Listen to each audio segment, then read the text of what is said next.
Welcome to Telugu scribe. నేను మీ Kavya. So ఇవాళ మన అందరికీ ఎరకనే తెలంగాణ రాష్ట్రం మొత్తం ప్రతి జిల్లాలో కూడా స్కూళ్ళకి బంద్ను పిలిపించారు ఏబీవీ. అసలు ఎందుకు బంద్కి పిలుపునియాల్సిన కారణం ఏందనేది తెలుసుకుందాం. ఎందుకంటే పొరగలకి స్కూల్ షురూ అయ్యి కూడా నెల రోజులు కూడా పూర్తి కాలేదు. అసలు ఎందుకు బంద్కి పిలుపునియాల్సిన పరిస్థితులు వచ్చినాయి అనేది ఒకసారి తెలుసుకుందాం. అన్న నమస్తే. నమస్కారం అన్న, ఇప్పటికీ మనకు స్కూల్ షురూ అయిపోయి పొరగలకి నెల రోజులు కూడా కాలేదు. అసలు ఎందుకు బంద్కి పిలుపునిచ్చారు? ముందుగా మీ ఛానల్ వారు ఎందుకు బంద్ చేశారు అనేది క్వశ్చన్ అడుగుతున్నారు. మంచి క్వశ్చన్ ఇది. ఎస్, ఈరోజు నెల రోజులు కాదు, దాదాపుగా ఈరోజు ఎంత అంటే 20 రోజులుగా అయింది స్కూల్ స్టార్ట్ అయినా కానీ ఈరోజు గవర్నమెంట్ స్కూళ్ళలో మేమండి ఈరోజు స్కావెంజర్స్ లేరు. గవర్నమెంట్ స్కూల్స్కి వెళ్తే కానీ టాయిలెట్స్లలో వాటర్ రాని పరిస్థితి. టాయిలెట్స్ని ఇప్పటి వరకు కూడా మేము మన ఊరు మన బడి అని, ఈ బడి అని, ఆ బడి అని, అమ్మ బడి అని, ఇప్పుడు రేవంత్ రెడ్డి వచ్చినాక అమ్మ బడి, ఆయన పోయినాక మన ఊరు మన బడి, రకరకాల స్కీములు కేవలం ఇట్లా పేర్లు తీసుకొస్తున్నారే తప్ప పేద విద్యార్థులు చదువుకునే గవర్నమెంట్ స్కూల్లో మరీ ముఖ్యంగా ఈరోజు వాళ్ళకి స్కావెంజర్స్ లేరు. ఈరోజు స్కావెంజర్స్ లేని కారణంగా టాయిలెట్స్ శుభ్రంగా లేవు, టాయిలెట్స్లో నీరు రావడం లేదు. అదే ఉన్న టాయిలెట్స్ ఒక 5-6 టాయిలెట్స్ ఉన్నా కానీ ఈరోజు అపరిశుభ్రంగా ఉన్నాయి. అసలు దాంట్లో ఎలుకలు తిరుగుతున్నాయి, పందులు తిరుగుతున్నాయి. మీకు కావాలంటే కొన్ని స్కూళ్ళను కూడా మీరు విజిట్ చేయొచ్చు. ఎందుకంటే టాయిలెట్స్ ఎక్కడ కూడా ఈరోజు క్లీన్ లేని పరిస్థితి. అసలు పేద విద్యార్థి చదువుకుందామని వస్తే పుస్తకాలు ఇప్పటి వరకు కొన్ని గవర్నమెంట్ స్కూల్లో పుస్తకాలు అనే పరిస్థితి తెలంగాణ రాష్ట్ర వ్యాప్తంగా ఉంది. ఈరోజు మారుమూల ప్రాంతాల నుండి ఆదిలాబాద్ కావచ్చు, ఖమ్మం కావచ్చు, ఈ ప్రాంతాల్లో ఇప్పటికీ స్కూల్ బుక్స్ రాని పరిస్థితి. ఈరోజు మారుమూల తండాలలో ఈరోజు స్కావెంజర్స్ లేక అసలు ఊడ్చేటోడు లేడు. ఉపాధ్యాయుడే గంట కొట్టాలి, ఉపాధ్యాయుడే ఉడవాలి, ఉపాధ్యాయుడే వాటర్ పట్టాలి, ఉపాధ్యాయుడే మధ్యాహ్న భోజన పథకం వండించాలి. మరీ ముఖ్యంగా మధ్యాహ్న భోజన పథకంలో ఈరోజు నాణ్యత లేని భోజన పథకం పెట్టింది. మీరు ఎప్పుడు చూడండి అదే పప్పుచారు ఉంటుంది, ఎప్పుడు చూడండి అదే పెరుగు అని అంటారు. పెరుగు అంటే ఎట్లా ఉంటుందండి? పెరుగులో 90% వాటర్ ఉంటుంది, 10% తెల్లగా అంటే మసిపూసి మారేడుకాయ అన్నట్టుగా పెరుగు వేస్తారు. నాణ్యత లేని భోజనం వండిస్తున్నారు మధ్యాహ్న భోజన పథకంలో. సో ఇవన్నిటి కూడా ఈరోజు తెలంగాణ రాష్ట్రంలో ఏదైతే హంగు ఆర్భటాలతో రేవంత్ రెడ్డి అన్నారు కదా, మేము స్కూళ్ళని కూడా గవర్నమెంట్ స్కూళ్ళు ఈరోజు ఇంటర్నేషనల్ స్థాయిలో ఒక స్కూల్ని ఏర్పాటు చేస్తాం మండల కేంద్రంగా అన్నాడు. ఇంటర్నేషనల్ స్థాయిని తలదన్నే విధంగా ఈరోజు గవర్నమెంట్ స్కూల్ని తీర్చిదిద్దామన్నారు. ఈరోజు రేవంత్ రెడ్డి ఎక్కడ కూడా స్కూళ్ళపైన సమీక్ష నిర్వహించిన పరిస్థితి తెలంగాణ రాష్ట్రంలో నెలకొని ఉంది. అదేవిధంగా తెలంగాణ రాష్ట్రంలో ఈరోజు విద్యాశాఖ మంత్రి లేరు. ఎవరికి చెప్పుకుందామన్నా? ఇక్కడ కొంతమంది డిఈఓలు ఎంఈఓలు ఉన్నారండి. ఈ డిఈఓలు ఎంఈఓలు పేరుకు మాత్రమే డిఈఓలు ఎంఈఓలు, కానీ ఎక్కడ కూడా ఈరోజు ఈరోజు ఇంటర్నేషనల్ పేరుతోటి, ఇంటర్నేషనల్ స్కూల్ పేరుతోటి శ్రీ చైతన్య, నారాయణ, ఈరోజు నాగార్జున అని, ఈరోజు మెరిడియన్ అని ఇలా రకరకాల బ్రాండ్లు పెట్టి ఈరోజు ఢిల్లీ పబ్లిక్ స్కూల్ అని రకరకాల బ్రాండ్లు పెట్టి లక్షల్లో ఫీజులు వసూలు చేస్తున్నారు. ఇంకొకటి, ఇప్పటికే పేరెంట్స్ ఈవెన్ గవర్నమెంట్ స్కూల్ పిల్లల పరిస్థితి చెప్పారు, ప్రైవేట్ స్కూళ్ళల్లో కూడా చదువు మంచిగా చెప్పియాలి అని ఒక కోరికతోటి రెక్కలు ముక్కలు చేసుకొని ఫీజులు కట్టాల్సిన పరిస్థితి. ఫీజుల స్ట్రక్చర్ పరిస్థితి ఎట్లా ఉంది తెలంగాణలో? ఈరోజు ఒక స్కూల్ పేరు పెడతారు. ఈరోజు ఇంటర్నేషనల్, దాని తోక అయితే ఇంటర్నేషనల్ ఉంటుంది, కాన్వెంట్ అని, ఇంటర్నేషనల్ అని, ఈ టెక్నో అని రకరకాల బ్రాండ్లు సృష్టించి తోక పేరుతో నారాయణ ఒకటే బ్రాంచ్కి పర్మిషన్ ఉంటుంది, దాని వెనకాల 100 బ్రాంచ్లు ఈరోజు పెట్టుకుంటున్నారు. ఈరోజు శ్రీ చైతన్య ఒక బ్రాంచ్కు పర్మిషన్ ఉంటుంది, 100 బ్రాంచ్లు పెట్టుకుంటున్నారు. ఈరోజు ఇంటర్నేషనల్ అనే బ్రాండ్లు సృష్టించి కేవలం ఇంటర్నేషనల్ అని చెప్తారు, అక్కడ పేరుకు మాత్రమే కలర్ వేస్తారు, ఒక గ్రౌండ్ సృష్టించారు, అక్కడ చదువు మాత్రం 0 ఉంటుంది. కేవలం ఈరోజు 2 లక్షల రూపాయలు, 3 లక్షల రూపాయలు ఫీజు. మీరు నమ్ముతారా? ఇంటర్నేషనల్ స్కూల్ పేరు చెప్పి ఈరోజు 3 లక్షల రూపాయలు తీసుకోవడం జరుగుతుంది. సో ఈ రాష్ట్ర ప్రభుత్వానికి, ముఖ్యమంత్రి రేవంత్ రెడ్డి గారికి అఖిల భారతీయ విద్యార్థి పరిషత్ ఒకటే డిమాండ్ చేస్తుంది, ఏదైతే ఫీజు నియంత్రణ చట్టం తీసుకురావాలి. మొన్న ఒక ఇంటర్వ్యూలో చెప్తున్నారు, అవును స్కూళ్ళ గురించి ఆలోచించాలి, అది నాకు కూడా నా దృష్టిలో ఉంది. ఆలోచించుడు కాదయా, మీరు సీఎం ఆదేశిస్తే ఈ తెలంగాణ రాష్ట్రంలో మీరు మాట్లాడితే మాట ఈరోజు జీవోగా మారే పరిస్థితి తెలంగాణ రాష్ట్రంలో ఉన్నది. కాబట్టి తెలంగాణ రాష్ట్రంలో ఫీజు నియంత్రణ చట్టం తీసుకురావాలి. అదేవిధంగా కార్పొరేట్, ఈరోజు ఏ పార్టీ వచ్చినా కానీ కార్పొరేట్ స్కూళ్ళకు కావచ్చు, కార్పొరేట్ కాలేజీలకు కావచ్చు, వాళ్ళ కబంధ హస్తాల్లో నలిగిపోతుంది. ఎందుకంటే కేవలం పార్టీ ఫండులకు ఈరోజు కార్పొరేట్ కాలేజీలు కావచ్చు, స్కూళ్ళు కావచ్చు, ఈరోజు పార్టీ ఫండులకు లొగ్గి వాళ్ళకు గవర్నమెంట్ ఈరోజు ఏ విధంగా వాళ్ళు ఏం చేసినా కానీ చోద్యం చూసుకుంటా ఉన్నాయి తెలంగాణ రాష్ట్రంలో. సో మీరేమంటారు, పేరెంట్స్ పరిస్థితి ఎట్లా ఉందంటారు? తెలంగాణ రాష్ట్రంలో పేరెంట్స్ పరిస్థితి చాలా దయనీయంగా పరిస్థితి ఉంది. ఎందుకంటే మనం చూసుకున్నట్లే ప్రభుత్వ పాఠశాలలు ఉన్నాయి, ప్రభుత్వ పాఠశాలలో మన అన్నయ్య చెప్పినట్లు చాలా దయనీయమైన పరిస్థితిలో ఉన్నాయి. ఎందుకంటే పిల్లలు పోతే వాళ్ళకి ఇప్పటి వరకు కూడా బుక్స్ లేకపోవడం పరిస్థితి, యూనిఫామ్ లేని పరిస్థితి, చాలా అంటే అధ్వానంలో బతుకుతున్నారు పిల్లలు. ఎందుకంటే స్కూల్స్లో టీచర్లు లేని పరిస్థితి మనం చూసుకున్నాం. తెలంగాణ రాష్ట్రంలో పోయిన సర్కార్లో 8,000 పాఠశాలలు మూసేసినారు. 8,000 పాఠశాలలు మూసేసిన తర్వాత రేవంత్ రెడ్డి వచ్చిన తర్వాత ఏ ఒక్క పాఠశాలను కూడా పునరావృతంగా మళ్ళీ స్టార్ట్ చేసిన దాఖలాలు లేవు. మనం చూసుకున్నట్లయితే మెగా డిఎస్సి ఇస్తున్నాడు. ఇప్పుడు ఇక్కడ గురుకులాలను కూడా మూసేస్తారేమో అని ఒక భయంలో కూడా పేరెంట్స్ ఉన్నారు. అవునవును, గురుకులాలు అనేవి పోయిన సర్కార్లో గురుకులాలు అనేవి కొన్ని తీసుకొచ్చి కొద్దిగా గొప్ప విద్యా వ్యవస్థ పైన గురుకులాలని తీసుకొచ్చి ఒక సొసైటీ పేరు మీద ఎంజేపీ కావచ్చు, ట్రైబల్ వెల్ఫేర్ కావచ్చు, కొద్దిగా గొప్ప విద్యార్థులు స్కూళ్ళల్లో ఉండి చదువుకునే అవకాశాలు కల్పించినాయి. ప్రైవేట్ స్కూళ్ళల్లో జాయిన్ చేస్తే ఏమవుతుందంటే ఎల్కేజీకి 50,000 పెట్టి ఫస్ట్ క్లాస్ కి 1,00,000 రూపాయలు పెట్టి విచ్చలవిడిగా ఏదైతే విద్యార్థులని పేరెంట్స్ ని వాళ్ళ రక్తాలు పీలుస్తూ ఈ రోజు తెలంగాణ రాష్ట్రంలో పరిస్థితి నెలకొన్నది. కానీ ఫీజు నియంత్రణ చట్టం లేదు. ఏదైతే మనం చూసుకుంటున్నాం 5th క్లాస్ ప్రైమరీల నుంచి ఐఐటి అని పేరు చెప్పడు, ఒలింపియాడ్ అని పేరు చెప్పడు, వాళ్ళ పైన ఏదో ఒక వృద్ధ ఫీజుల కోసమే కేవలం ఐఐటి ఈఐఐటి అని చెప్పుకుంటూ ఫీజులు వసూలు చేస్తున్నారు తప్ప వాళ్ళకి విద్యా ప్రమాణాలు కలిగిన విద్య కల్పించడం ఈ రోజు ఐఐటి కోచింగ్ అనేది అవసరం లేదు. ఎందుకంటే ఒక విద్యార్థికి తల్లిదండ్రుల నుంచి సమాజంలో ఎథిక్స్ అనేవి నేర్పించాలి. ఎందుకంటే మనము ఏ ఏజ్కి అలాంటివి నేర్చుకోవాల్సిన పరిస్థితి. ఎందుకంటే చిన్న పిల్లగాడికి ఐఐటి చెప్పుకొని A+B² అవసరం లేదు. ఎందుకంటే సమాజంలో ఎట్లా అలవర్చుకోవాలి, వాళ్ళ తల్లిదండ్రుల పట్ల సమాజంలో ఎట్లా మలుచుకోవాలి, ఆయనకి ఒక బేసిక్ నీడ్స్ గా సమాజంలో ఎట్లా మలుచుకోవాలనే చిన్న పిల్లగాడికి నేర్పిస్తే సరిపోతుంది. A+B² X² ఇవన్నీ అవసరం లేదు. ఎందుకంటే IIT EIT physics chemistry mathematics అని ఇవన్నీ అనవసరం ఆయనకి. ఎందుకంటే అవసరం లేదు. కాకపోతే ఎందుకు అలపైన రుద్దుతున్నారంటే ఫీజుల దందాల కోసం వసూలు చేసుకోవడం కోసం ఒలింపియాడ్ అని పెడతాడు, ఐఐటి అని పెడతాడు. ఆ ఐఐటీలో కూడా ఫీజు తీసుకునేది మాత్రం 1,00,000 రూపాయలు 2 లక్షలు తీసుకుంటారు. కానీ అందరికి ఐఐటి అని చెప్పరు. వాటిల్లో అందరికి ఒకటే విధంగా 1,00,000 రూపాయలు ఫీజు తీసుకుంటాడు. 1,00,000 రూపాయలు తీసుకొని మళ్ళీ అందులో స్ప్లిట్ చేస్తారు అన్నట్లు. ఏమంటే ఒక ఎగ్జామ్ పెట్టిన తర్వాత వాళ్ళ స్టాండర్డ్స్ బట్టి స్ప్లిట్ చేసిన తర్వాత అందరి దగ్గర సమానంగా 1,00,000 రూపాయలు తీసుకుంటారు. కానీ ఆయన స్టాండర్డ్ సరిపోదు అన్నట్లు వాళ్ళని కింది క్లాసులలో వేసి వాళ్ళకి నామమాత్రంగా పాఠాలు చెప్పి ఎవరైతే కొంతమందిని 10 మందిని తీసుకొని వాళ్ళ మీద ప్రత్యేక శ్రద్ధ పెట్టి వాళ్ళకి మాత్రం వేసి, కానీ అందరి దగ్గర మాత్రం లక్షల్లో ఫీజులు వసూలు చేస్తారు. కానీ ఏదైతే కింది విద్యార్థికి ఉన్నాడు కదా ఆయన స్ప్లిట్ చేసి ఎగ్జామ్ పెట్టి వాళ్ళ దగ్గర నుంచి అదే ఫీజులు వసూలు చేసుకున్నా కానీ వాళ్ళకి స్టాండర్డ్ తగ్గియడము వాళ్ళకి చాలా అన్యాయానికి గురి చేస్తున్నారు. అయితే ఒక పక్క అయితే మస్తుగా తిప్పలు పడుతున్నారు పేరెంట్స్. ఇప్పుడు ఇప్పటికే గవర్నమెంట్ వచ్చి ఫామ్ అయ్యి 6 నెలలు అయిపోయింది. ఏమనిపిస్తుంది అసలు గవర్నమెంట్ కి విద్యా వ్యవస్థ పైన శ్రద్ధ పెట్టే టైం ఉందా? విద్యా వ్యవస్థ పైన శ్రద్ధ పెట్టే అసలుకి రేవంత్ రెడ్డికి ఆలోచనలు. ఎందుకంటే 6 నెలలు వచ్చిన తర్వాత మన సమాజంలో విద్యా వ్యవస్థ వైద్య వ్యవస్థ అనేది చాలా గట్టి పునాదులు. విద్యా వ్యవస్థ మీద ఇంతవరకు ముఖ్యమంత్రిని కేటాయించి అంటే ఒక పెద్ద దిక్కులేని పరిస్థితి. ఇప్పుడు ఒక కుటుంబానికి తండ్రి లేకపోతే ఎట్లుంటారో ఒక వ్యవస్థకి ముఖ్యమంత్రి లేడు. అంటే ఎవరన్నా అధికారులు ఏమన్నా చెప్పుకోవాలన్నా కానీ దానికి మంత్రి లేడు. మంత్రి లేని పరిస్థితి తెలంగాణ మనం చూస్తున్నాం. ఆ ఎమ్మెల్యేలను కొనుక్కుంటున్నాడు, ఈ ఎమ్మెల్యేలను కొనుక్కుంటున్నాడు. పోచారం శ్రీనివాసరెడ్డిని మంజీరా ఉసుకబుక్కినవన్నావు, ఆయన తీసుకొచ్చుకున్నావు.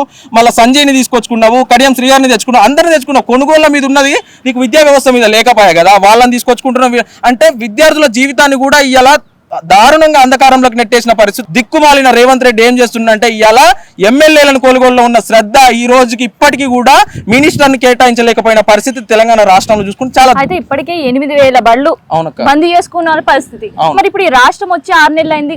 ఫర్దర్ ఫ్యూచర్ ఎట్లా అనిపిస్తుంది? ఎందుకంటే ఇప్పుడే అకాడమిక్ ఇయర్ షురూ అయ్యే పరిస్థితి. అవును, షురూ అయిందక్క. అంటే ఇప్పటికి పట్టించుకోలేని పరిస్థితి. 8 పాఠశాలల మీద సమీక్ష నిర్వహించలేదు. మనం అంటే విద్యాశాఖ మంత్రి ఉంటే విద్యాశాఖ అధికారులను పిలిచి పాఠశాలలు ఎక్కడెక్కడ మూసేసినవి, ఎన్ని కిలోమీటర్లకి పాఠశాలలు ఉన్నాయి, ఎన్ని కిలోమీటర్లకు మనకు పెంచాలి, ఎంతమంది విద్యార్థులు వస్తున్నారు, విద్యార్థులని ప్రభుత్వ పాఠశాలల నుంచి ప్రైవేట్ పాఠశాలల నుంచి ప్రభుత్వ పాఠశాలలకు బారులు తీరాలంటే మనం ఎలాంటి ప్రణాళికలు తీసుకోవాలి, ఎలాంటి చర్యలు తీసుకురావాలి. మీరు ముందుగా ప్రభుత్వ పాఠశాలల్లో ఏదైతే వ్యవస్థను బలోపేతం చేస్తే పేరెంట్స్కి ఆటోమేటిక్గా అర్థమై అంత ఫీజులు కట్టలేక పేరెంట్స్ ఏం చేస్తారంటే పేరెంట్స్ ఆటోమేటిక్గా ఇక్కడ వ్యవస్థ మంచుకుంటే వాళ్ళందరూ విద్యా వ్యవస్థ బలోపేతం చేయొచ్చు. కానీ పట్టించుకుంటే నాది కూడా లేదు, దాని మీద ప్రణాళికలు చేపట్టలేదు. ఈరోజు అన్నిటి మీద సమీక్ష చేస్తున్నావు, ప్రతి ఒక్క దాని మీద సమీక్ష చేస్తున్నావు, కానీ దేనికి పనికి రాని సమీక్షలు. ఎందుకంటే పార్టీలకు పోతావు, నువ్వు ఢిల్లీకి పోతావు, ఢిల్లీకి పోయిన తర్వాత ఆడ కొద్దిసేపు తిరుగుతావు, ఈడ కొద్దిసేపు తిరుగుతావు, టైం పాస్ చేస్తావు, రాజకీయం చేస్తున్నావు. కానీ నీ ప్రభుత్వం కూలిపోతుంది దాని మీద ఉన్న శ్రద్ధ. కానీ ఈ రోజు పాఠశాల వ్యవస్థ విద్యా వ్యవస్థ కూలిపోయినా కానీ నువ్వు పట్టించుకోలేని పరిస్థితి తెలంగాణ రాష్ట్రంలో ఉంది. చాలా స్కూల్స్ ని తిరిగి చూసిన పరిస్థితి. అయితే పోయిన ఏడాది మనకందరికి యాదుకుంది, అకాడమిక్ ఇయర్ కంటే ముందుగానే ఒక 15 రోజుల ముందుగాల బడిబాటాన్ని ప్రతి ఇంటికి తిరిగి పిల్లగాళ్ళని స్కూల్ పంపించాలని ఒకటి చేసారు. సో ఈ ఇయర్ అది కానొచ్చిందా? కాని రాలేదు. ఈ ఇయర్ అసలుకి కనీసము పాఠశాలల నుంచి పట్టించుకున్న ఇంటి దగ్గరికి పోయి సర్వే చేసిన లేదు. అంటే కొంతమంది తల్లిదండ్రులు ఏం చేస్తారంటే వాళ్ళకి విద్య పైన నమ్మకం లేక వాళ్ళు ఏ విధంగా అయితే పనులకు పోవడం వల్ల దాని మీద శ్రద్ధ పెట్టడం వల్ల పిల్లలు ఇంటి దగ్గరనే ఉండడంలో గత ప్రభుత్వంలో సర్వేలు చేయడము అలాంటివి జరిగినాయి. ఇక్కడ సర్వే కాదు కదా, ప్రభుత్వానికి వచ్చిన పిల్లల్ని పట్టించుకోలేని పరిస్థితి తెలంగాణ రాష్ట్రంలో రాష్ట్రంలో ఉంది. వచ్చిన వాళ్ళకి సదుపాయాలు లేవు కానీ వచ్చినోడే పట్టించుకుంటలేడు, రానోడి గురించి ఏడబోయి ఇంటి దగ్గర దొలాడతాడక్క. అంటే వచ్చినోడే పట్టించుకునే పరిస్థితి లేదు, వచ్చినోడే నానా ఇబ్బందులు పడుతుంది. మేము ఇక్కడ ఎన్సీసీ గేట్ దగ్గర చూసినాము, ఎంత దయనీయమైన పరిస్థితులు ఉందంటే అక్కడ దారుణమైన పరిస్థితిలో ఉంది. అంటే ఒక ఏదైతే ఊడ్చడానికి లేరు సిబ్బంది అసలుకే లేని పరిస్థితి చూస్తున్నాం మనం ఇక్కడ. ఎందుకంటే ఆ పిల్లలకి డ్రెస్సులు లేకపోవడంలో చినిగిపోయిన డ్రెస్సులు వేసుకోవడము, ఆ పిల్లలకు బుక్స్ లేవు, క్లాస్ రూమ్కి వెళ్తే బుక్స్ లేకుండా, పిల్లలకు బ్యాగులు లేకుండా, పిల్లల వాళ్ళ పరిస్థితి చూస్తే కళ్ళకు నీళ్ళు వచ్చే పరిస్థితి, కళ్ళ నిండా నీళ్ళు వచ్చే పరిస్థితి తెలంగాణ రాష్ట్రంలో ఉంది. ఎందుకంటే మా కళ్ళ ముందే ఇప్పుడే చూసినాం మేము. ఎందుకంటే ఆ పిల్లలు ఎంత దారుణమైన పరిస్థితిలో ఉన్నారంటే ప్రభుత్వాన్ని. ఎందుకంటే ఈరోజు మనము అందరు తల్లిదండ్రులు అర్థం చేసుకోవాలి. ఎందుకంటే పేదవాడు ఎప్పుడు పేదవాడికి లెక్కనే ఉంటుండు. విద్య వైద్యం అనేది పేదవాడికి అందుబాటులో లేదు. ప్రభుత్వం మారింది, ప్రభుత్వాలు మారినా కానీ మీరు ఒకసారి తల్లిదండ్రులు అర్థం చేసుకోవాలి విద్యా వ్యవస్థ పైన ఈ ప్రభుత్వానికి ఎంత చిత్తశుద్ధి ఉంది. విద్యాశాఖ మంత్రినే కేటాయించలేదు. ఇప్పటి వరకు ప్రభుత్వ స్కూళ్ళ పరిస్థితి ఎట్లా ఉంది, పిల్లల గోస్ ఎట్లా ఉంది అనేది చెప్పారు. అయితే ప్రైవేటు స్కూళ్ళ పరిస్థితి ఎట్లా అనిపిస్తుంది? ఎందుకంటే ఒక ఫీ స్ట్రక్చర్ ఇస్తారు, ఆడనే బుక్కులు కొనాలి, ఆడనే బ్యాగులు కొనాలి, ఆడనే యూనిఫామ్ కొనాలి, ఆడనే ఆఖరికి షూస్లు వేసుకునే సాక్స్లు కూడా ఆడనే కొనాలని కొన్ని నిబంధనలు పెడుతున్నారు. దానివల్ల పేరెంట్స్ పైన ఎట్లాంటి భారం పడుతుంది? అంటే ప్రైవేట్ కార్పొరేట్ వ్యవస్థ అంతా కూడా ప్రభుత్వంలో ఏ పార్టీ అధికారంలో ఉంటే ఆ పార్టీ ఎప్పుడైతే ప్రభుత్వం మారిందో, ప్రభుత్వం మారగానే వీళ్ళు కాంగ్రెస్ ప్రభుత్వం పంచన చేరి కమిషన్లు ఇచ్చి వాళ్ళ యొక్క కాలాన్ని వెళ్ళదీసుకుంటారు. మొన్న సర్క్యులర్ ఇవ్వడం జరిగింది, బుక్స్ అంటే ప్రాఫిట్ లేకుండా అమ్ముకోవచ్చు అని చెప్పడం జరిగింది స్కూళ్ళలో. అంటే పాఠశాలల్ని వ్యాపార కేంద్రాలుగా మార్చాలనుకుంటున్నారా, లేకపోతే ఒక కమర్షియల్ కాంప్లెక్స్ లాగా మార్చాలనుకుంటున్నారా, ఏందో అర్థం కావట్లేదు. బుక్స్ అమ్ముకోమని చెప్పి దొంగ చేతికి తాళం ఇచ్చిన తర్వాత వాడు ఆ రేటుకి అమ్ముకుంటారు, లేకపోతే ఎక్కువ రేటుకి అమ్ముకుంటారు. మన దగ్గర చక్కగా ఎంఈఓ లేరు, 5-6 మండలాలకు ఒక ఎంఈఓ ఉన్నాడు, 5-6 మండలాల్లో ఎంఈఓ తిరగలేడు, చూడలేడు. మాలాంటి విద్యార్థి సంఘాల నాయకులు వెళ్ళి వాళ్ళని ప్రశ్నిస్తేనేమో మా మీద దొంగతనాల కేసులు పెడుతున్నారు, ట్రెస్పాస్ యాక్ట్ కేసు పెడుతున్నారు. దానికి సపోర్ట్ మళ్ళీ డిఓలు ఎంఈఓలు కూడా సపోర్ట్ చేస్తున్నారు. సరైనటువంటి ఎంఈఓలు లేనప్పుడు బుక్స్ అమ్ముకోవడానికి సర్క్యులర్ ఇస్తే వాళ్ళు విచ్చలవిడిగే రోజు వ్యాపారం చేసేసుకున్నారు. అని చెప్తే కేవలం బుక్కులు మాత్రమే అమ్ముతున్నారా అన్న? మీరు బుక్స్ అమ్మిర్రు, యూనిఫామ్స్ అమ్మిర్రు, ఈవెన్ షూస్ సాక్స్ కాడికి వెళ్ళి ప్రతిదీ అక్కడనే అమ్మిర్రు.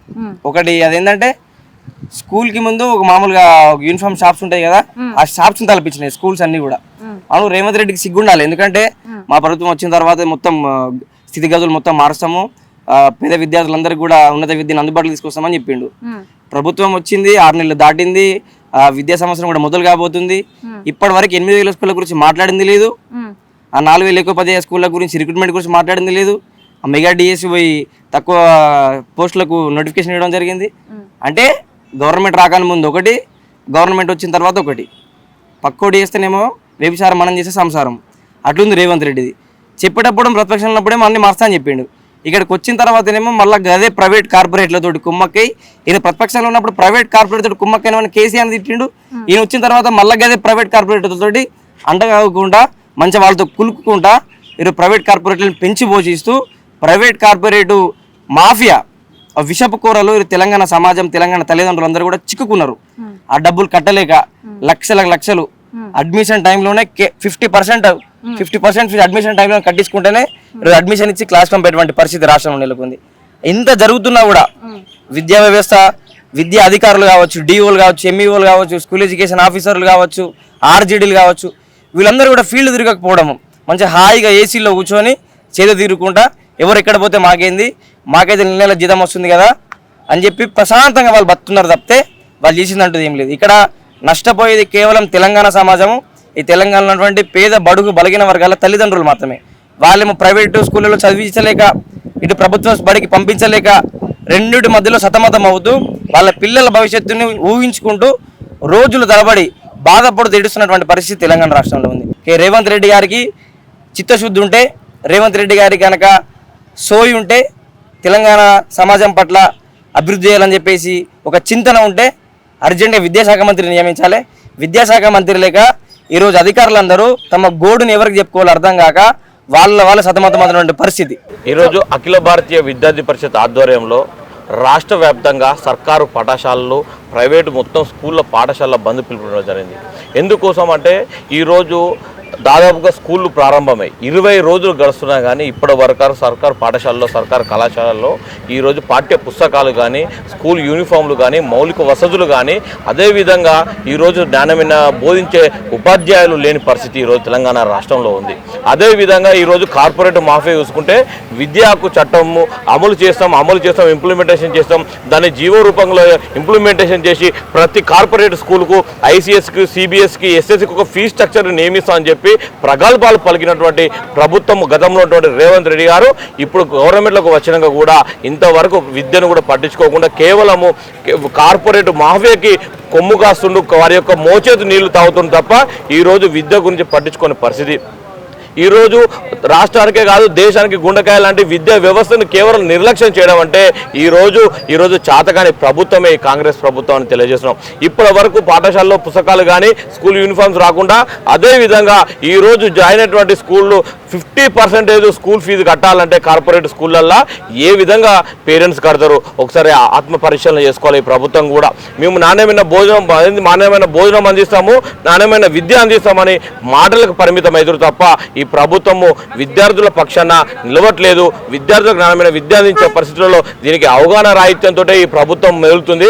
కాబట్టి విద్యా నైపుణ్యులైనటువంటి సలహాలు తీసుకొనైనా ఈ విద్యా ప్రమాణాలకు పాటించాలని ఈ ప్రభుత్వాన్ని సూచిస్తున్నాం. ఎందుకోసం అంటే నాణ్యమైన భోజనం ఎందుకు అంటున్నామంటే ఈరోజు ములుగు ఏరియాలో కానీ ఖమ్మం ఏరియాలో కానీ ఈరోజు ఆదిలాబాద్ ఏరియాలో కానీ 3rd క్లాస్ పిల్లగాడు కానీ 8th క్లాస్ పిల్లగాడు పక్కపక్క నిలబడితే సేమ్ ఉన్నారు తప్ప వారి యొక్క ఎదుగుదల లేదు.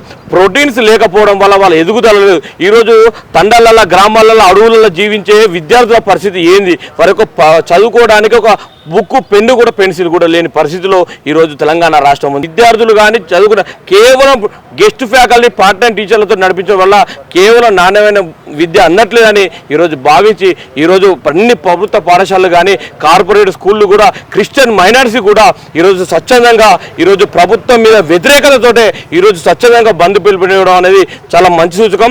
ఈరోజు సంపూర్ణమైన పాఠశాలల బంద్ అఖిల భారతీయ విద్యార్థి పరిషత్ ఇచ్చినటువంటి సంపూర్ణ బంద్ అయిందని మీ అందరూ కూడా తెలియజేస్తున్నాం. పిల్లల్ని అటెండెన్స్ పెంచడానికి ఇక్కడ స్కూల్స్తో రివ్యూ మీటింగ్స్ కండక్ట్ చేయడం కావచ్చు, ఇవన్నీ ఉన్నాయి. ఈవెన్ పిల్లల్ని ఇంటి దగ్గర నుంచి మళ్ళీ ఉపాధ్యాయులు వెళ్ళి పిలుచుకొచ్చిన పరిస్థితి తండాలల్లో. సో ఇట్లాంటి వ్యవస్థ మరి ఈ ఏడాది అకాడమిక్ ఇయర్ స్టార్ట్ కాబోతుంది, కొన్ని స్కూల్స్ ఆల్రెడీ స్టార్ట్ అయినాయి. ఇట్లాంటి వ్యవస్థ మళ్ళీ కనిపించిందా? అక్క మనందరూ తెలుసు తెలంగాణ రాష్ట్రంలో దాదాపు ప్రభుత్వ బళ్ళకు అన్నీ ఈరోజు మూతపడే కాలానికి వచ్చినాయి. మనందరూ తెలుసు ప్రభుత్వ బళ్ళ చదువుకుంటే ఈరోజు కార్పొరేట్ వ్యవస్థలో చదువుకున్నాడు జాబ్ కొట్టుకుంటా కావచ్చు, నీ యొక్క మా పేరెంట్స్ భావించుకుంటా కావచ్చు అని ఆయనే ఈ యొక్క విద్యార్థులు అలా ఆలోచించి పైసలు లక్షలాది రూపాయలు ఖర్చు పెట్టి ఒక ప్రైవేట్ పాఠశాల దిక్కు పోతురు. కానీ మీరందరూ ఇప్పుడు స్కూల్ టీచర్ పోయి ఆ విద్యార్థిని తీసుకొస్తే నమ్మకం ఉండాలి ప్రభుత్వ పాఠశాల మీద.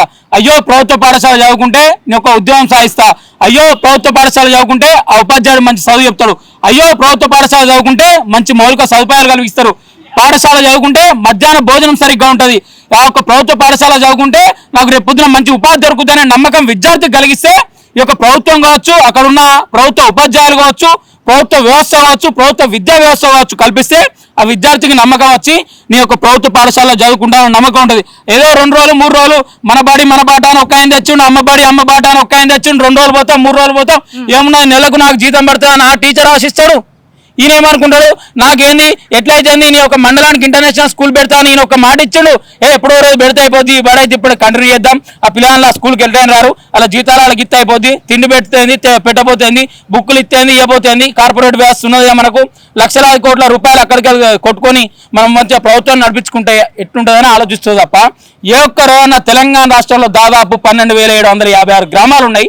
ఈ యొక్క గ్రామానికి ఒక ప్రభుత్వ బడి ఉన్నది. ఈ యొక్క ప్రభుత్వ బడిని బలోపేతం చేసిన చరిత్ర 6 నెలలు అవుతుంది రేవంత్ రెడ్డి ప్రభుత్వం వచ్చి. ఈ యొక్క 6 నెలల్లో కూడా రేవంత్ రెడ్డి ప్రభుత్వం ప్రభుత్వ పాఠశాలకు ఏమైనా చేసిన దర్యాప్తులు కావచ్చు, దాఖలాలు కావచ్చు, చర్యలు కావచ్చు ఏమైనా ఉన్నాయా? ఈ యొక్క తెలంగాణ రాష్ట్రంలో మెగా డిఎస్సి అన్నాడు ఆగస్టు. ఓకే, గవర్నమెంట్ స్కూళ్ళ పరిస్థితిని పట్టించుకున్న పాపాన ఓలే మీరు అన్నట్టే. మరి ప్రైవేట్ స్కూళ్ళ దందాన్ని ఏమైనా ఆపగలిగినరా ఇప్పటికీ? ఎందుకంటే పేరెంట్స్ అసోసియేషన్లు నెత్తి నోరు మొత్తుకున్న పరిస్థితి, గుదిబండలాగా మారుతున్నాయి అలా ఫీజులు మాకు అని. అక్క మనందరూ తెలుసు, ఈయనేమో ఎక్కడికెళ్ళా బుట్క రాలే, తెలంగాణ రాష్ట్రంలో అతిపెద్ద దొంగ అంటే రేవంత్ రెడ్డి. ఎందుకంటే అప్పుడు ప్రైవేట్ కార్పొరేట్ వ్యవస్థలతో కుమ్మకాయ ప్రతిపక్ష నేత ఉన్నప్పుడు ఎన్ని సంపాదించడం తెలుసు. ఈరోజు అధికార పక్షంకి వచ్చిన తర్వాత కూడా ఏదో రివ్యూలో మీటింగ్ పెట్టి నీకు ఎన్ని అడ్మిషన్లు కావాలి ఆలోచిస్తుంది. కానీ మరి ఫీజు నియంత్రణ చట్టం తెస్తాడు తెలంగాణ రాష్ట్రంలో, ఇది అమలు చేసిండా? విద్యార్థులకు మండలానికి ఒక ఇంటర్నేషనల్ స్కూల్ అన్నాడు, ఇది అమలు చేసిండా? మరి విద్యార్థులకు అక్కని ఒకటి చెప్తున్నా, ఈరోజు విద్యకు కావచ్చు వైద్యానికి కావచ్చు దానికి ఒక క్లాస్కి ఇంత ఫీజు ఉన్నా అని చర్యలు ఎక్కలేవు. ఇప్పుడు 8th క్లాస్ ఉన్నా అనుకో 50,000 ఫీజు అని ఎక్కడ ఉందా? పాఠశాలకి ఎంత విధిస్తే ఇప్పుడు 1 లక్ష పెట్టుకుంటాడు, 2 లక్షలు పెట్టుకుంటాడు, 4 లక్షలు పెట్టుకుంటాడు. అంటే ప్రభుత్వం నుండి ఆడు పర్మిషన్ తెచ్చుకొని నడిపించుకుంటానా అని అంటుండు. కొందరు పర్మిషన్ లేకుండా కూడా ప్రభుత్వానికి కోట్లాది రూపాయలు కట్టి పర్మిషన్ ఉందని చెప్పి నడిపించుకుంటారు. మరి దీనివల్ల నష్టపోయేది ఎవరు? విద్యార్థులే కదా. ఈరోజు ప్రభుత్వ బలను బలోపేతం చేయడానికి, ప్రైవేట్ కార్పొరేట్ వ్యవస్థను ఆపడానికి, ఫీజు నియంత్రణ చట్టం తేవడానికి ఈయన మెగా డిఎస్సి 24,000 పోస్టులు ఉన్నాయి. ఆ 24,000 పోస్టులు ఎత్తే ప్రభుత్వ బడికి ఒక మంచి ఉపాధ్యాయుడు వస్తాడు, ప్రభుత్వ బడికి ఒక మంచి టీచర్ వస్తాడు. ఆ టీచర్ వల్ల ఒక ప్రభుత్వ విద్యార్థి ఒక బలోపేతం అవుతాడు, బాగుపడతాడనే లక్ష్యంతో విద్యార్థులంతా మొరబెట్టుకొని ఆ ఒక ప్రభుత్వాన్ని మెగా డిఎస్సి వేయలేదు కాబట్టి విద్యార్థులు గవర్నమెంట్ జాబులు కల్పించాలని ఈ ప్రభుత్వాన్ని అడిగినా కూడా ఈయన 11,000 జాబులకు మెగా డిఎస్సి వేసిండు. ఏ ఒక్క జాబుకు కూడా ఈరోజు నోటిఫికేషన్ వేయలేం, ఏం చేయలే. ఒక్కసారి ఆలోచించండి అక్క, ఈరోజు ఏ ఒక్కటి చూసుకున్నా కూడా పలానా సబ్బు కాడికి పోతే 30 రూపాయలు, పలానా గోధుమ పిండి ప్యాకెట్ చూసుకుంటే 50 రూపాయలు అని ఉన్నది ధర, పలానా షాంపూ చూసుకుంటే రూపాయి అని ఉన్నది, పలానా ఇంకో కార్పొరేట్ విద్య చూసుకుందాం మరి 5వ క్లాసుకి గింత ఫీజు ఉంది, 6వ క్లాసుకి గింత ఫీజు ఉంది, ఎల్కేజీకి 10,000 ఉంది, 15,000 ఉందని ప్రభుత్వం కట్టడి చేసి రూపాయలు ఇట్లా విధించాలని సోయి ఉండద్దు అక్క. ఈరోజు రేవంత్ రెడ్డి లెక్క తెలంగాణలో ఉన్న తల్లిదండ్రులు ఎవరు కూడా అంత రిచెస్ట్ పర్సన్ లేరు. ఎందుకంటే ఆయన ఏ విధంగా చేసి తెలంగాణ రాష్ట్రంలో అధికారంకి వచ్చినా అందరూ తెలుసు. కాబట్టి మేము ఒకటే అడుగుతున్నాం ప్రభుత్వాన్ని ఒకటే అడుగుతున్నాం, ఇప్పటికైనా తెలంగాణ రాష్ట్రంలో విద్యాశాఖ మంత్రి లేరు. ఈరోజు ఒక కన్న తండ్రి చెప్తే కన్న కొడుకు బాగుపడతాడు, అవునా కదా? కన్న తండ్రి 2 కొట్టో తిట్టో ఏదో ఒకటి చేస్తే కన్న కొడుకు బాగుపడతాడు. ఈరోజు విద్యా వ్యవస్థ బాగుపడాలంటే, విద్యా వ్యవస్థలో మార్పులు రావాలంటే, విద్యా వ్యవస్థలో చర్యలు తీసుకోవాలంటే దానికి ఒక మంత్రి ఉండాలి. ఆ మంత్రి ఉంటేనే తెలంగాణలో విద్యా వ్యవస్థ బాగుపడుతుంది. ఈరోజు పక్కింటోడు చెప్తే కూడా బాగుపడు, పక్క మంత్రి చెప్తే బాగుపడు, ఇంకా గ్రామ పెద్ద చెప్తే కూడా బాగుపడు. అంటే ముఖ్యమంత్రి చెప్తే కూడా విద్యా వ్యవస్థ బాగుపడదు. విద్యాశాఖ మంత్రికి ఒక విద్యాశాఖ మంత్రిని నియమిస్తేనే విద్యా వ్యవస్థ బాగుపడుతుంది. కాబట్టి ఇప్పటికే ఒకటి చెప్తున్నాం, ఆ ఎమ్మెల్యేని కొనుకొచ్చుకుందామా, ఈ ఎమ్మెల్యేని కొనుకొచ్చుకుందామా, ఇంత రేటు కడదామా, అంత రేటు కడదామా అంటున్నాం. మరి ఇవి కొనుకొచ్చుకునే ఎమ్మెల్యేలను లేకపోతే నియాగరున్న ఎమ్మెల్యేలను ఒక్కని విద్యాశాఖ మంత్రిని పెట్టి తెలంగాణ రాష్ట్రానికి అప్పచెప్తే వాళ్ళు ఏది చేస్తారో ఒక 6 నెలలు చూస్తాంగా మేము కూడా. అయితే ఒకటి ఇవాళైతే ఏబీవీపీ బంద్కి ప్రకటన ఇచ్చింది. మీ బంద్కి గౌరవించా, భయపడా, లేదంటే బంద్ ఒక రోజు పెడితే ప్రభుత్వానికి ఏదో ఒక వస్తుందా అని చెప్పేసి చాలా మంది స్వచ్ఛందంగా బంద్ పెట్టిన పరిస్థితి. అసలు ఏం డిమాండ్ చేస్తున్నారు మీ ఈ రోజు బంద్ తోటి? అక్క మనందరూ తెలుసు, ఏబీపీ బంద్ అనగానే దాదాపు తెలంగాణ రాష్ట్రంలో ఉన్న ప్రభుత్వ ప్రైవేటు బళ్ళన్నీ మూత చేసుకున్నారు. ఫస్టే ఒక ఇంటిమేషన్ ఇవ్వడంతోటి. ఈ రోజు ఏంటంటే వాటిని బంద్ చేయడానికి ముఖ్య కారణం మీరు అడుగుతున్నారు మీ యొక్క టీవీ ఛానల్ వారు. ఒకటే చెప్తున్నా అక్క, మీ డిమాండ్ ఏంది? ఈరోజు గ్రామీణ తండాల నుండి ఒక పట్టణానికి వచ్చి చదువుకునే రోజులు కరువైనాయి. ఈరోజు గ్రామీణ నేపథ్యంలో ఉన్న ప్రభుత్వ పాఠశాలని బలోపేతం చేయాలి. ఈరోజు ప్రభుత్వ పాఠశాలలో నోట్బుక్స్ కావచ్చు, యూనిఫామ్లు కావచ్చు, స్కూల్ యూనిఫామ్లు కావచ్చు, ఇలాంటివి కూడా ఈరోజు ఏంటంటే వాళ్ళకు జూన్ 12 తారీఖులో స్కూల్ లోపలైనా జూన్ 1 తారీఖు నుండి ఇప్పటికి నడుచుకుంటూ వస్తున్నాయి. దాదాపు 4 రోజులైనా కూడా తినడానికి తిండి లేని పరిస్థితి. నోట్బుక్లు ఇప్పరాగియలే, పాఠ్య పుస్తకాలలో సప్తేంద్ర ఫోటో ఉందని దాన్ని తీపిచ్చి ముందు మాట బుక్ చేయించి ఆ బుక్ పక్కకు పెట్టి ప్రింట్అవుట్ తీపిచ్చి మళ్ళీ ఇస్తారట. ఈరోజు ప్రైవేట్ వ్యవస్థ చూసుకుంటే మనందరూ తెలుసు, గవర్నమెంట్ సర్కులర్ ఇచ్చింది అంటే ముఖ్యమంత్రిని కూడా ప్రైవేట్ విద్యా వ్యవస్థ నమ్ముతలేదు. అంటే నువ్వు ఏంటిది, ఈరోజు స్కూల్ యూనిఫామ్లు కావచ్చు, టైలు కావచ్చు, షూస్ కావచ్చు, వీటన్నింటి కూడా మీరు అమ్మద్దు. ఒక పాఠ్య పుస్తకాలు ఏంటిది మీ దగ్గర ఎంత ఫిక్స్డ్ రేట్ ఉంటుందో గవర్నమెంట్ నుండి కావచ్చు, ఈరోజు సమాజంలో వేరే షాపుల నుండి ఎంత ఫిక్స్డ్ రేట్ ఉంటుందో ఆ రేటుకి అమ్ముకోవాలని చెప్పిండు. మరి ఆ రేటుకి అమ్ముతుర్రా? ఈ యొక్క ప్రభుత్వ బడిని బలోపేతం చేయలే. దాదాపు 8,000 స్కూళ్ళు మూతపడ్డాయి. ప్రభుత్వ బడికి ఒక ఉపాధ్యాయుడు ఉంటాడు. ఆ ఉపాధ్యాయుడు ఏంటంటే నిద్రపోకుండా ఉంటాడు. ప్రభుత్వ బళ్ళల్లో ఏ ఒక్క ప్రభుత్వ బళ్ళ కూడా ఒక 10 మందికి మించిన స్టూడెంట్స్ లేరు ఒక తెలంగాణ రాష్ట్రంలో. మీ డిమాండ్ ఏం వినిపించాలనుకుంటున్నారు ఈ రోజు? మేము రాష్ట్ర ప్రభుత్వానికి ఒకటే డిమాండ్, తెలంగాణ రాష్ట్రంలో యొక్క ప్రైవేట్ కార్పొరేట్ కొరత ఏంటంటే ఆ కోరళ్లలో యొక్క విద్యా వ్యవస్థ ఉన్నది. ప్రభుత్వ బడులను కావచ్చు, ప్రభుత్వ విద్యా వ్యవస్థను కావచ్చు బలోపేతం చేయలేక పోయిన యొక్క గవర్నమెంట్ను నిర్లక్ష్యం వహించి ఈరోజు మా బంద్ ప్రకటించడం జరిగింది. ఇంకోటి ఏంటంటే తెలంగాణ రాష్ట్రంలో విద్యాశాఖ మంత్రి పెడితే వీటి మీద ఒక నియామకాలు జరిపించి ఈ యొక్క డియూలను కావచ్చు, ఎంఏఓలను కావచ్చు వాళ్ళని చర్యలు తీసుకొని ఒక విద్యా వ్యవస్థను బలోపేతం చేస్తాడు. ఇప్పటికైనా ప్రైవేట్ కార్పొరేట్ విద్యా వ్యవస్థలలో ఈ యొక్క ఫిక్స్డ్ రేట్ ఉండాలి, ఫీజు నియంత్రణ చట్టం తేవాలి. ఒక రేట్ ద్వారానే విద్యార్థులకు విద్య అభ్యసించాలి. కానీ లక్షల్లో కోట్లలో రూపాయలు కట్టాలంటే ఒక ప్రభుత్వ బళ్ళలో ప్రభుత్వ బళ్ళలో పైసలు లేక అడుబోడు అవుతుంది, అక్కడనేమో విద్యాశాఖ అందుతలేదు, ప్రైవేట్ దానిలోకి వస్తేనేమో లక్షల్లో కోట్ల రూపాయలు అవుతుంది. కాబట్టి ఇప్పటికైనా ఫీజు నియంత్రణ చట్టం తేవాలి, ఈయనన్న మండలానికో ఇంటర్నేషనల్ స్కూల్ తేవాలి. ఇప్పటికైనా ప్రతి ఒక్క బల్లో ప్రభుత్వ ఉపాధ్యాయులను సంఖ్య పెంచాలి. దానివల్ల విద్యార్థులకు కావచ్చు, సమాజానికి కావచ్చు. ఈరోజు విద్యాశాఖ మంత్రి పెడితే ఇవన్నీ నియామకాలు జరుగుతాయి కాబట్టి మెగా డిఎస్సి కూడా వేయాలని ఈ యొక్క ప్రభుత్వాన్ని డిమాండ్ చేస్తూ ఈరోజు అఖిల భారతీయ విద్యార్థి పరిషత్ ఆధ్వర్యంలో ఇవన్నీ ముఖ్య డిమాండ్లతోటి ఏబీపీ బంద్ తెలంగాణ రాష్ట్ర వ్యాప్తంగా డిమాండ్ చేయడం జరిగింది. సో ఇది ఇట్లా మొత్తానికి అయితే తెలంగాణలో ఇవాళ బళ్ళు అయితే క్లోజ్ అయినాయి. ఇప్పటి వరకు అసలు ఎందుకు ఇవాళ ఏబీవీపీ బంద్ కి ప్రకటించింది అని చాలా మందికి చాలా కన్ఫ్యూజన్స్ ఉండొచ్చు. అయితే ఇప్పటి వరకు ఏబీవీపీ చేసిన ఏవైతే డిమాండ్స్ ఉన్నాయో అవన్నీ కూడా తెలంగాణ రాష్ట్ర ప్రజల కోసమే, అవన్నీ కూడా తెలంగాణలో ఉండే బడి పిల్లల కోసమే అనేది ఇప్పటివరకే చాలా మందికి అర్థమై ఉంటుంది. ఎందుకంటే స్కూల్ అయితే తెరుచున్నారు, కానీ ఇప్పటివరకు చాలా మంది పిల్లలకి యూనిఫామ్లు అందని పరిస్థితి, కనీసం పాఠ్య పుస్తకాలు అందని పరిస్థితి, కొన్ని అయ్యే బయట కొనుక్కోవాలంటే వాళ్ళ పేరెంట్స్ అవి ఇప్పియలేని పరిస్థితిలో ఉండే వాళ్ళని ప్రభుత్వ స్కూళ్ళకి పంపించింది. ఇక ప్రైవేట్ బడుల సంగతి అయితే నేను చెప్పాల్సిన అవసరం లేదు. ఈ వీడియో చూసే ప్రతి ఒక్కరు కూడా ఇప్పటికే అర్థమై ఉంటుంది ప్రైవేటు స్కూళ్ళ పరిస్థితి ఎట్లా ఉంది, రక్తం వీల్చి ఎట్లా ఫీజులు వసూలు చేస్తున్నారన్న సంగతి. సో ఇది ఏబీవీపీ డిమాండ్స్ కి సంబంధించి తెలంగాణ రాష్ట్రంలో కొనసాగుతున్న బళ్ళ బంద్లకు సంబంధించిన ఇన్ఫర్మేషన్.